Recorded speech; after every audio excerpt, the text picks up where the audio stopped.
Ladies and gentlemen, we are truly mobile for ArabNet now in the car, rolling with Ben. What up, Ben? Hey, it's Austin, and it's crazy here at South by. Right, and you've done like a few of these interviews in the back of a car. What does your schedule look like? A meeting every single hour for the next like 5 days. Holy guacamole. You having fun at least? Oh no, fantastic fun. It's always fun in Austin, and it's been gorgeous weather the last 2 days after starting out badly. Yeah, it was raining, and one of the things I saw was Spreadfast was giving out like plastic ponchos. I'm like, oh, that's kind of cool. Orange ponchos that can save you from the rain. They bring them out all the time. They have it's a branding thing. You get the like umbrellas or group me ponchos, and then people just keep on giving you everything to brand it. I probably have like 20 t-shirts, and I have some kind of hangover kit that's in my bag somewhere. Don't need it tonight, don't need it so far, luckily, but it's there in case I need it. You are not hungover? How's that possible? I'm judicious about my drinking. Anyway, so anything cool and crazy you've seen so far? Like, what stood out to you? Nothing stood out, which is what stood out to me for about South by. Nothing stood out. There's no winning app. There's no winning app. There's no Foursquare. No, not even a highlight here this year. And I think that says something to either maybe it says something. I'm not quite sure. I think it says something about how much mainstream this event has gotten, how many brands have come, but also just how tough it is to get attention in an event where there's literally hundreds, if not thousands of companies trying to get just 3 minutes of your time. So we got lucky and got about 9 minutes of your time on this ride, but anyway, the bottom line is that there's a lot of noise. So all these companies trying to launch, and at the end of the day, like a lot of people have told me, you know, you should launch the week after. What do you think about that idea? Launch your product or your company? Yeah. It depends. If you're a big brand, launching it South by may not be bad. If you're a small company, I wouldn't touch it with a 100,000 foot goal. You don't launch at major events like this or CES, honestly. Have you actually made it to the convention floor? Nope, not once.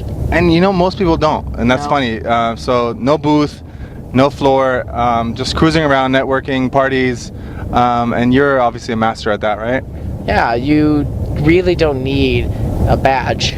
Like most people, badges are probably like speakers, and then some people who buy who really, for some reason, want to see. I mean, you know, Elon Musk and Al Gore and a few of them are interesting, but there are many other conferences to see these people. So why are you here at Austin? You're here for critical mass. This is where thousands of people are gathering in the same field from across the world. Very cool. So what are you working on these days? I have a venture capital fund. I invest in early stage companies. We will be announcing more very soon. It's called Dominate Fund. Yep. I have a column with CNET. I write weekly about technology and entrepreneurship. I also recently agreed to a book deal, and I will be talking more about that book in the near future. I can't wait to see it. Can I get an autograph first edition? You can get an autograph first edition, but I'm going to make you buy it to support me. I will buy it if you autograph it. Deal. Awesome. Anyway, so Ben, you obviously have built yourself this little network, and you are really relevant. I read once that what do you say? Sharing stuff with you increases 12% of happiness. What was that little quote you have in your email? It's in my email signature. It says, "Following me on social media increases your happiness by 12.5%." It's proven by clinical studies around the world. Why 12.5? That's just what the measurement was. I don't know why it's 12.5. I just know it's 12.5. That's super cool. So when did you decide to make the jump to the dark side and become an investor? Because, you know, you were about content and writing, and all of a sudden now you're a VC. That's kind of funny. Like, you don't look like a VC. There's no one look to a VC. You look good. There's a dog right there driving by. Sorry, I'm like the dog from Up. It goes like squirrel. I mean, I was always about entrepreneurship and helping entrepreneurs. I was always going to leave media. Media was kind of a pit stop for me, but I really enjoy what I'm doing now, and it's what I'm going to be doing for a very long time. So, for now, this is what I like. This is what I want to do. Okay, so you and I have talked about this. When can we get you to invest in a Middle Eastern company?